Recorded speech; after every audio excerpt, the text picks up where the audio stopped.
The Baltimore Ravens just lit a fire under their entire season, and the message couldn't be clearer.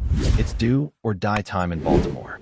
After a brutal 1-win, 4-loss start, the front office didn't wait around for things to get uglier. They pulled the trigger on two major moves, signing the fiery, playmaking safety C.J. Gardner-Johnson and trading away former first-round pick Odafe. And just like that, the Ravens let the rest of the league know they're not standing pat, and this roster is far from finalized. If anyone thought Baltimore was going to roll with what they had, think again. Let's be honest. Coming into the season, this Ravens squad was supposed to be loaded. You've got Lamar Jackson in his prime, a supposedly revamped offense, a defense that finished strong last year, and expectations through the roof. But 5 games in, it's been anything but that. The defense looks unrecognizable, the offense can't find rhythm, and the coaching staff seems out of answers. Fans have been screaming for accountability, and now, it looks like the front office is finally answering that call. The Owa trade was the biggest sign yet that this organization is owning up to its mistakes. Drafted in the first round back in 2021, Owa was always a high-risk, high-reward kind of pick. Remember, he didn't have a single sack in his final college season. The Ravens bet on his raw athleticism and upside. And yeah, early flashes were there. Who could forget that game against Kansas City, when he forced a game-saving fumble? But since then, it's been a lot of waiting, hoping, and ultimately disappointment. This season, 10 tackles, no sacks, and an almost invisible presence on the field. That's not what you expect from a supposed game-changer off the edge. Trading Owa wasn't just about moving on from a player who didn't work out. It was about sending a message to the locker room. If you're not producing, you're not safe. If you're not elevating this team, you're expendable. And let's be real, the return they got, a 5th-round pick and safety Alohi Gilman in exchange for Owa and a 7th-rounder, isn't earth-shattering. It's not some steal. But that wasn't the point. The Ravens clearly needed a shake-up, and that's exactly what this move was. Now, let's talk about C.J. Gardner-Johnson. This guy is exactly the kind of player this defense has been missing. Tough, vocal, aggressive, and a flat-out baller when healthy. He led the league in interceptions last season with the Eagles and played a huge role in their Super Bowl run. And let's be honest, Baltimore's defense has lacked that kind of edge. They haven't been able to stop the run, they've struggled in coverage, and the communication on the back end has been a mess. Gardner-Johnson might not be a savior, but he brings experience, swagger, and a much-needed voice in a secondary that's been out of sync all year. And here's where it gets interesting. These moves might just be the beginning. Because by trading Owa, the Ravens not only added a safety and a pick, they also cleared nearly $8 million in cap space. That opens the door to even more moves. Could they swing big again? Maybe go after a disruptive defensive lineman? Reinforce the offensive line? Add another pass rusher?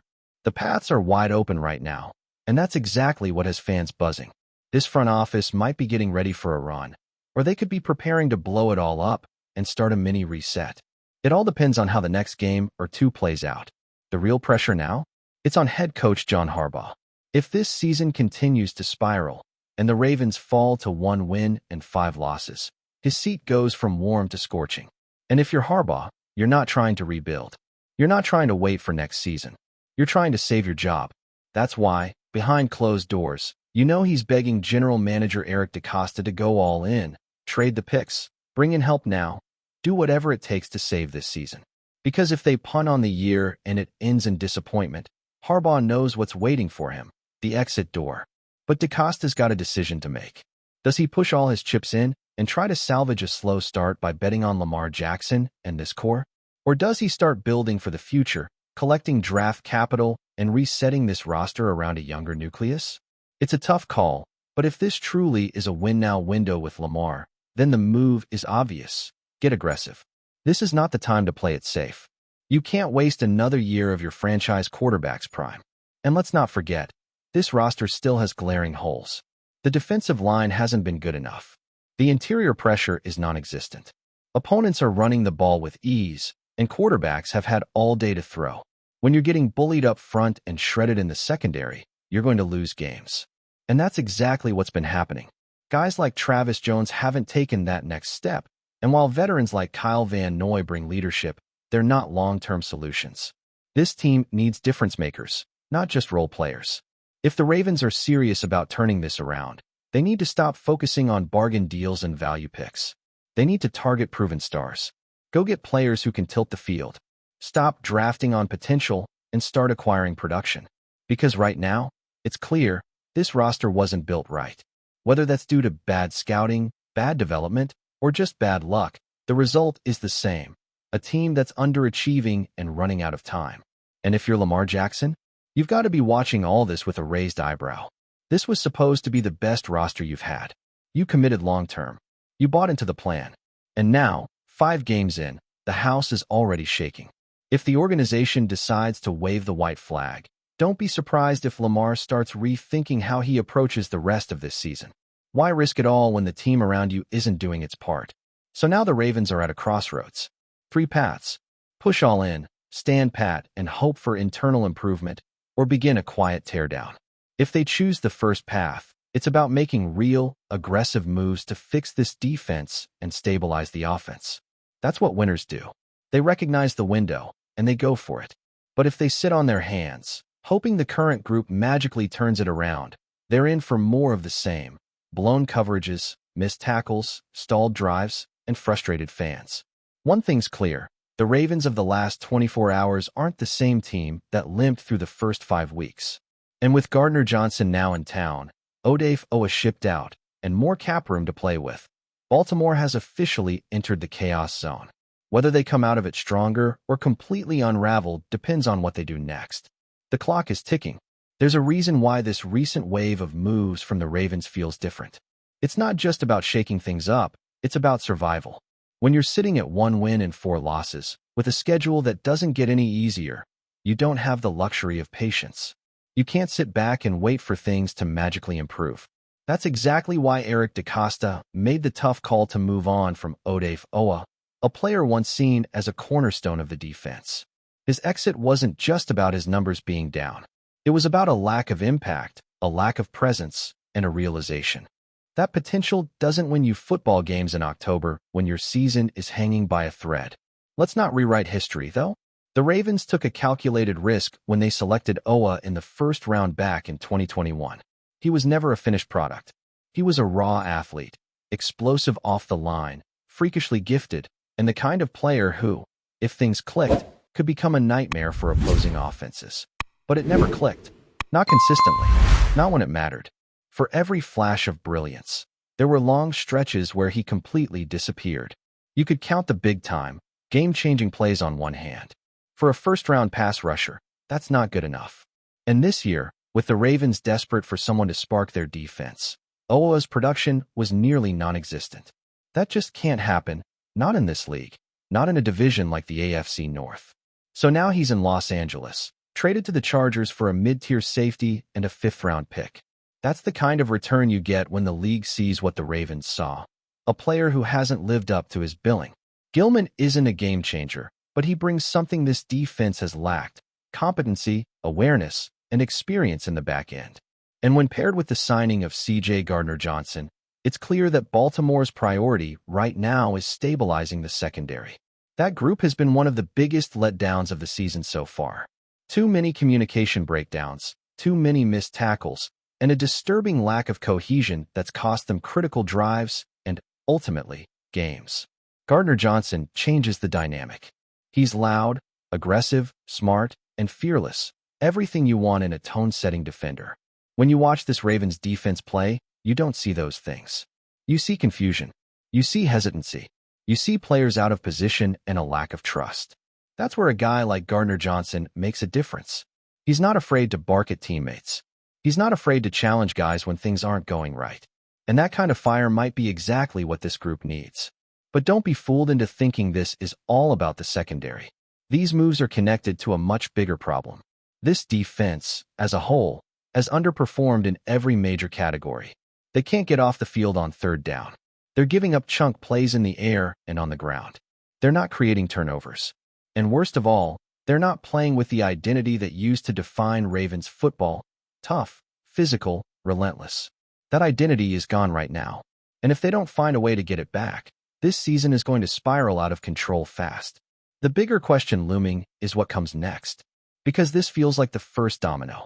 The Ravens didn't just clear cap space for fun. They're positioning themselves to do something more. Maybe it's another trade. Maybe it's a splash move that shifts the narrative and gives this locker room some hope. Or maybe it's the start of something even bigger, an acknowledgement that the current build of this roster isn't working, and changes have to come from the top down. There's a lot riding on these next few weeks, especially with the Rams up next, followed by the bye, and then a brutal stretch against division rivals. If Baltimore can't get it together before that gauntlet begins, you're looking at a season that might be unsalvageable. And when that happens, the accountability won't stop with the players. John Harbaugh and his staff are on notice. Eric DeCosta is on notice. This isn't a rebuild year. This isn't a developmental year. This was supposed to be a Super Bowl push. That's what the organization sold. That's what Lamar Jackson bought into when he signed his extension. And that's what the fan base expected after years of close calls and underwhelming finishes. Now, there's real tension. Harbaugh is under pressure to deliver results immediately. There's no runway left. And if he wants to save his job, he knows what has to happen. He has to win. That's why this stretch is so critical. If they fall to 1-5, it's going to get loud in Baltimore. Loud from the media, loud from the fans, loud from inside the building. And once that noise starts, it rarely quiets down until someone pays the price. You also have to consider what this all means for Lamar. He's the franchise. He's the reason they even have a chance to compete. And yet, here he is, stuck in a system that doesn't protect him, doesn't surround him with enough playmakers, and is wasting precious years of his prime. He's not going to come out and say it, but he's watching. He's seeing how the front office handles adversity. He's seeing whether they truly want to compete or if they're more worried about protecting draft picks and staying flexible for the future. But what good is flexibility when you're wasting the most dynamic player your franchise has ever had? That's why these next moves matter. The Ravens can't afford to sit on their hands. They need to act like a team that believes it can still make a run. That means being aggressive. That means being bold. That means understanding that value picks and long-term planning don't mean anything if you're out of the playoffs in December. You have the cap space now. You have Lamar Jackson. You have a window, even if it's closing fast. Take the swing. Make the move. Before we dive in, don't forget to hit that subscribe button and give this video a thumbs up. Your support keeps us bringing you the latest news on the Baltimore Ravens. And hey, drop your take in the comments below. We want to hear from the flock.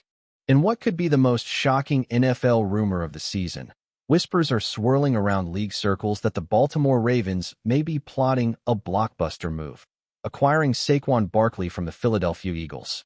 While nothing has been confirmed, sources close to team insiders suggest that Baltimore's front office is aggressively exploring options to bolster their backfield, and Barkley, the dynamic, game-changing running back, has reportedly caught their eye. The potential move has sent shockwaves through both fan bases. Ravens supporters, always eager for a new offensive spark, are reportedly buzzing with excitement at the mere possibility of pairing Barkley with Lamar Jackson. The combination of Jackson's electrifying dual-threat abilities and Barkley's explosive running could create one of the most feared backfields in the league, reminiscent of some of the NFL's most dominant rushing duos in recent memory. Philadelphia fans, on the other hand, are on edge. Barkley has been a cornerstone for the Eagles' offense, and the idea of losing him to a division rival has sparked heated debates on social media. Could the Eagles actually entertain a trade that would hand such a key weapon to a team they will face twice a year? League analysts are divided.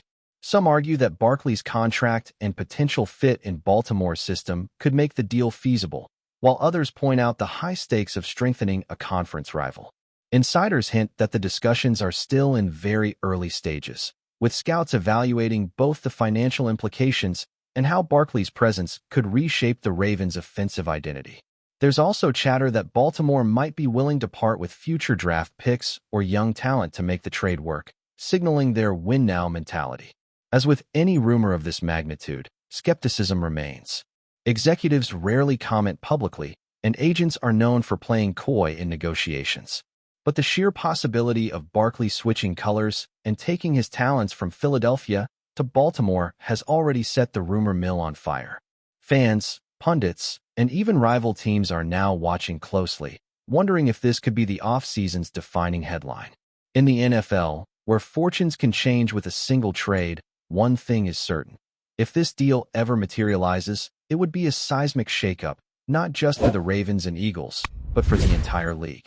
For now, the buzz continues, and every passing day adds fuel to a fire that could reshape the NFC and AFC landscapes forever. That's it for this update. If you enjoyed the video and want to stay in the loop with exclusive news on our Baltimore Ravens, make sure to subscribe and hit that like button. We'd love to hear what the flock thinks. Drop your thoughts in the comments. See you in the next one.